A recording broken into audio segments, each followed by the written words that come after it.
മഹാലക്ഷ്മി സീരിയലിൻ്റെ പുതിയൊരു എപ്പിസോഡിൻ്റെ promo review വിശേഷങ്ങളിലേക്ക് എല്ലാവർക്കും സ്വാഗതം.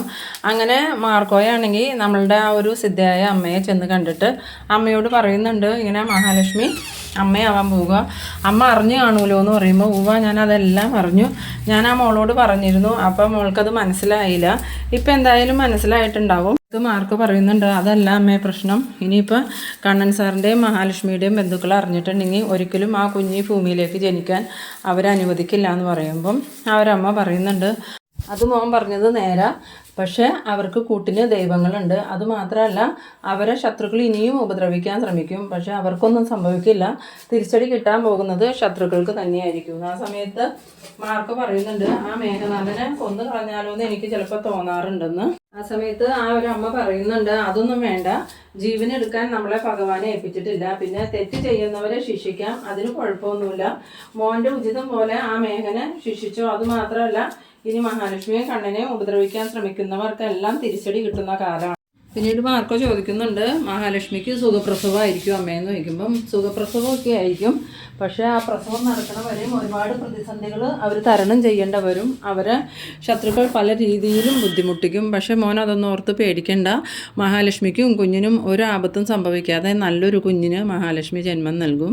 അത് കേട്ടതും മാർക്കോയ്ക്ക് ഭയങ്കര സന്തോഷമാവുന്നുണ്ട്. എന്നിട്ട് മാർക്കോ പറയുന്നുണ്ട്, എനിക്ക് അത് അറിഞ്ഞാൽ മതി അമ്മ, എന്തായാലും കണ്ണൻ സാറിനും മഹാലക്ഷ്മിക്കും കുഞ്ഞിനൊന്നും ഒരാപത്തും സംഭവിക്കരുത്, അത്രയ്ക്കും മനസ്സിൽ നന്മയുള്ള ആളുകളാണ് അവരെ ഉപദ്രവിക്കാൻ ശ്രമിക്കുന്നവർക്ക് തക്കതായ തിരിച്ചടി കൊടുക്കുകയും ചെയ്യണം അമ്മയെന്ന് പറയുമ്പോൾ അതിനല്ലേ നമ്മളെല്ലാവരും അവരുടെ കൂടെ ഉള്ളത്. ഞാൻ എപ്പോഴും ദൈവങ്ങളോട് പ്രാർത്ഥിക്കുന്നുണ്ട്, ആ മോനക്കും മോൾക്കും ഒരാപത്തും സംഭവിക്കരുതെന്ന്. അവർ ഒരുപാട് സങ്കടങ്ങൾ അനുഭവിച്ചവരാണ്, ആ മോളും അതെ മോനും അതെ, ചെറുതിലേ മുതൽ ഒറ്റപ്പെടലും സങ്കടവും അനുഭവിച്ച ഇവിടം വരെ എത്തിയത്. ഇനി അവരുടെ ജീവിതത്തിൽ സന്തോഷം മാത്രമേ ഉണ്ടാവുള്ളൂ.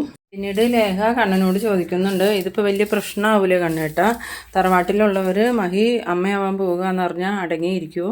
മഞ്ജു പ്രഗ്നൻ്റാന്ന് അറിഞ്ഞിട്ട് മഞ്ജുവിൻ്റെ കുഞ്ഞിനെ നശിപ്പിക്കാൻ നോക്കിയ കണ്ണേട്ടൻ്റെ രണ്ടാനമ്മ മഹിയുടെ കുഞ്ഞിനെ വളരാൻ അനുവദിക്കുമെന്ന് തോന്നുന്നുണ്ടോ? ആ സമയത്ത് കണ്ണൻ പറയുന്നുണ്ട്, ഒരിക്കലും ഇല്ല ലേഖയെ, അവരറിഞ്ഞിട്ടുണ്ടെങ്കിൽ എന്തായാലും ആ കുഞ്ഞിനെ നശിപ്പിക്കാൻ അവർ നോക്കും.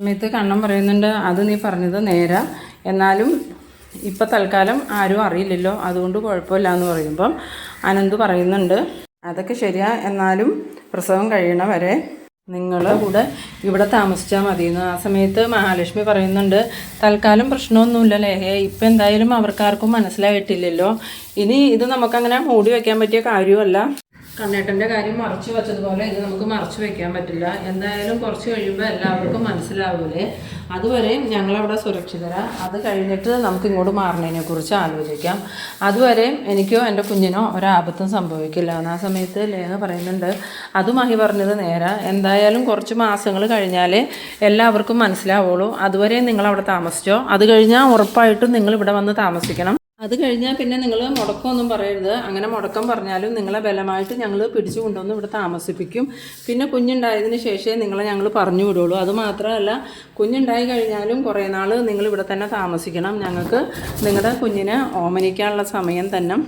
ആ സമയത്ത് കണ്ണനും മഹിയും പറയുന്നുണ്ട്, അതിനൊന്നും നിങ്ങൾ വിഷമിക്കേണ്ട, നിങ്ങൾക്ക് എത്ര വേണമെങ്കിലും ഞങ്ങളുടെ കുഞ്ഞിനെ ഓമനിക്കോ എടുത്തുകൊണ്ട് നടക്കുകയൊക്കെ ചെയ്യാം, വേണമെങ്കിൽ നിങ്ങളുടെ കൂടെ തന്നെ നിർത്തിക്കോ, അതിന് ഞങ്ങൾക്ക് കുഴപ്പമൊന്നുമില്ലയെന്ന്.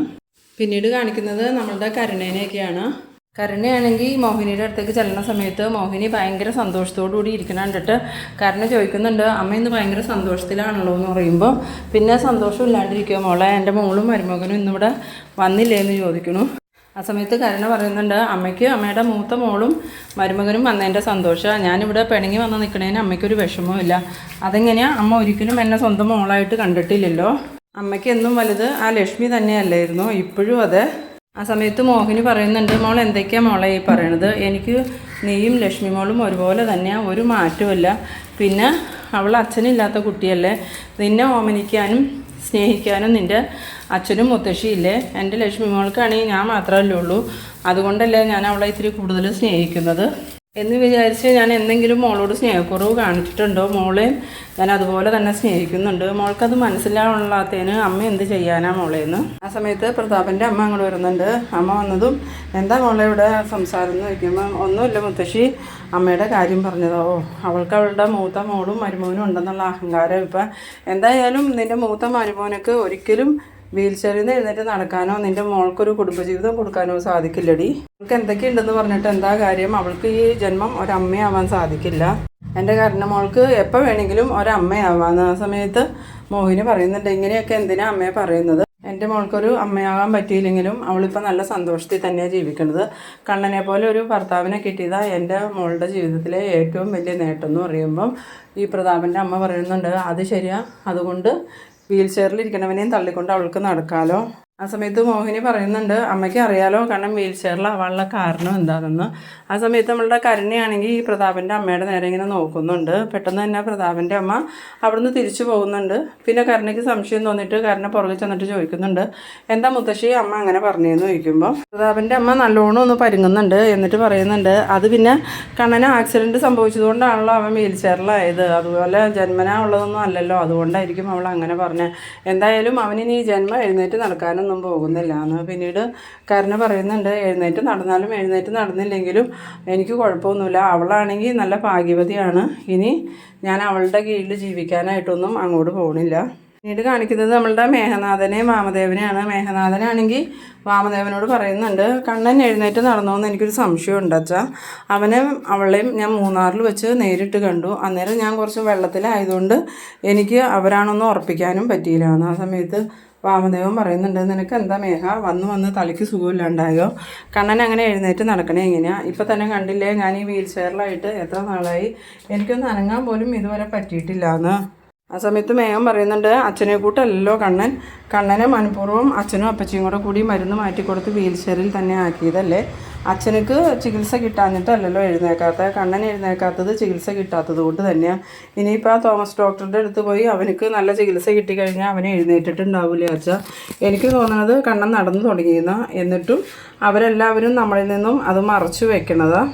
സമയത്ത് വാമദേവൻ പറയുന്നുണ്ട്, നീ ഒന്നും മിണ്ടാതെ പോയേ മേഘ, നിനക്ക് വേറൊരു പണിയില്ലേ? എന്തായാലും അവൻ എഴുന്നേറ്റ് നടന്നിട്ടുണ്ടെങ്കിൽ അവൻ പിന്നെയും വീൽ ചെയറിൽ തന്നെ നടക്കുമോ, എഴുന്നേറ്റ് നടക്കൂലേന്ന്. ആ സമയത്ത് സ്വാതി അങ്ങോട്ട് വരുന്നുണ്ട്. സ്വാതിയെ കണ്ടതും മേഘനാഥൻ പറയുന്നുണ്ട്, ഇവളോട് നമ്മളൊക്കെ എത്രയോ പ്രാവശ്യം പറഞ്ഞതാ ആ കണ്ണനെ വിവാഹം കഴിക്കാൻ, എന്നാൽ ഇപ്പോൾ ഈ പ്രശ്നങ്ങളൊന്നും ഉണ്ടാവില്ലായിരുന്നു.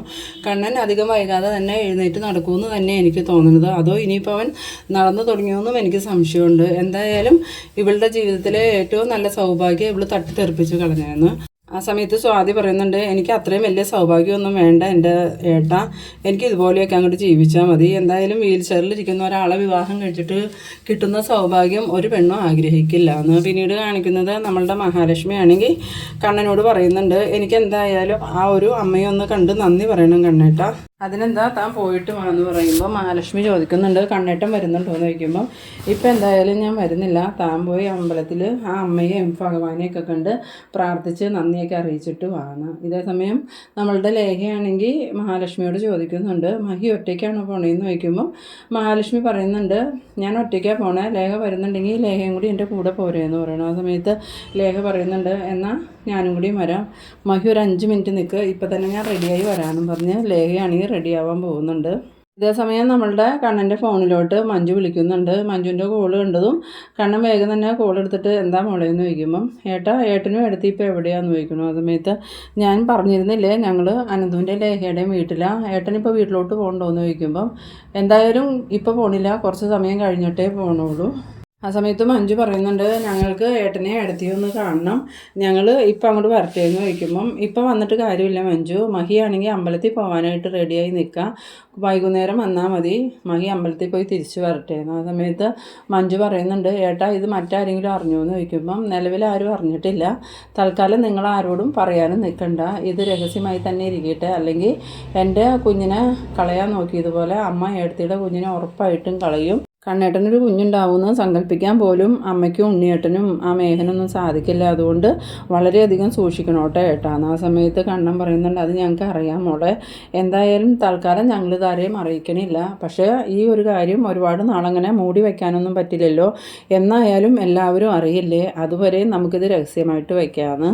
പിന്നീട് കാണിക്കുന്നത് നമ്മളുടെ മഹാലക്ഷ്മി ആണെങ്കിൽ അമ്പലത്തിൽ ഇങ്ങനെ തൊഴുത് നിൽക്കുകയാണ്. ആ സമയത്ത് മനസ്സുരുക്കി തന്നെ പ്രാർത്ഥിക്കുന്നുണ്ട്, ഭഗവാൻ ഈ ചെയ്തു തന്ന ഉപകാരത്തിനൊക്കെ നന്ദിയെന്നും പറഞ്ഞുകൊണ്ട്. എന്തായാലും ഇത്രയും ഒരു സൗഭാഗ്യം ഒരിക്കലും ഞാൻ പ്രതീക്ഷിച്ചിരുന്നില്ല. എൻ്റെ കണ്ണേട്ടൻ എൻ്റെ ജീവിതത്തിലേക്ക് വന്നതാണ് എൻ്റെ ജീവിതത്തിലെ ഏറ്റവും വലിയ സൗഭാഗ്യം എന്നൊക്കെ പറഞ്ഞ് പ്രാർത്ഥിച്ചുകൊണ്ട് നിൽക്കുന്നുണ്ട്. ഈ സമയത്ത് നമ്മളുടെ ആ ദിവ്യയായ ഒരു അമ്മ അവിടെ നിന്ന് മഹാലക്ഷ്മിയുടെ പ്രാർത്ഥനയൊക്കെ കണ്ടുകൊണ്ട് നിൽക്കുന്നുണ്ട്. മഹാലക്ഷ്മി പ്രാർത്ഥനയൊക്കെ കഴിഞ്ഞ് തിരിഞ്ഞതും ആ ഒരു അമ്മയെ കാണുന്നുണ്ട്. എന്നിട്ട് അമ്മയോ, ഞാൻ ഇന്ന് അമ്മയെ കാണണമെന്ന് വിചാരിച്ച് തന്നെ ഇങ്ങോട്ട് വന്നേ, എന്തായാലും കാണാൻ പറ്റിയല്ലോ, എനിക്ക് സന്തോഷമായി എന്ന് പറയുമ്പം ആ അമ്മ പറയുന്നുണ്ട്, എനിക്കറിയായിരുന്നു മോൾ ഇന്നിങ്ങോട്ട് വരുമെന്ന്. മോൾക്കിപ്പോൾ സന്തോഷമായില്ലേ, മോളുടെ ജീവിതത്തിൽ മാറ്റങ്ങൾ ഉണ്ടാവുമെന്ന് ഞാൻ പറഞ്ഞപ്പോൾ മോൾക്ക് വിശ്വാസമില്ലായിരുന്നല്ലോ എന്ന്. ആ സമയത്ത് മഹാലക്ഷ്മി പറയുന്നുണ്ട്, അമ്മയുടെ വാക്കൊക്കെ എനിക്ക് വിശ്വാസമായിരുന്നു, പക്ഷേ ഇത്ര പെട്ടെന്ന് എൻ്റെ ജീവിതത്തിൽ ഇത്ര വലിയ സന്തോഷം ഉണ്ടാവുമെന്ന് ഞാൻ ഒരിക്കലും വിചാരിച്ചില്ല. ആ സമയത്ത് അമ്മ പറയുന്നുണ്ട്, എന്തായാലും തൽക്കാലം അറിയാൻ പാടില്ലാത്തവരാരും ഈ സന്തോഷ വാർത്ത അറിയണ്ട. ആ സമയത്ത് മഹാലക്ഷ്മി ചോദിക്കുന്നുണ്ട്, പ്രശ്നങ്ങളൊന്നുമില്ലാതെ എൻ്റെ കുഞ്ഞ് ജനിക്കില്ലേ അമ്മയെന്ന് ചോദിക്കുമ്പം കുഞ്ഞിൻ്റെ ജനനം കുറച്ച് കടുപ്പായിരിക്കും, എന്നാലും ആപത്തൊന്നും കൂടാതെ കുഞ്ഞ് ജനിച്ചോളും മോളേന്ന്. അത് കേട്ടതും മഹാലക്ഷ്മി ഇങ്ങനെ സന്തോഷത്തോടുകൂടി ചിരിച്ചു നിൽക്കുന്ന ആ ഒരു സീനിലാണ് ഈ എപ്പിസോഡ് അവസാനിക്കുന്നത്. അപ്പോൾ നിങ്ങൾ എൻ്റെ വീഡിയോ ആദ്യമായി കാണുന്നവരാണെങ്കിൽ ചാനലൊന്ന് സബ്സ്ക്രൈബ് ചെയ്യാനും ഇഷ്ടമായ ലൈക്ക് ചെയ്യാനും ഷെയർ ചെയ്യാനും മറക്കരുത്. അപ്പോൾ ഇതുപോലെ ഇൻട്രസ്റ്റിംഗ് ആയിട്ടുള്ള അടുത്തൊരു എപ്പിസോഡുമായി നമുക്ക് വീണ്ടും കാണാം. അതുവരേക്കും ബൈ ബൈ.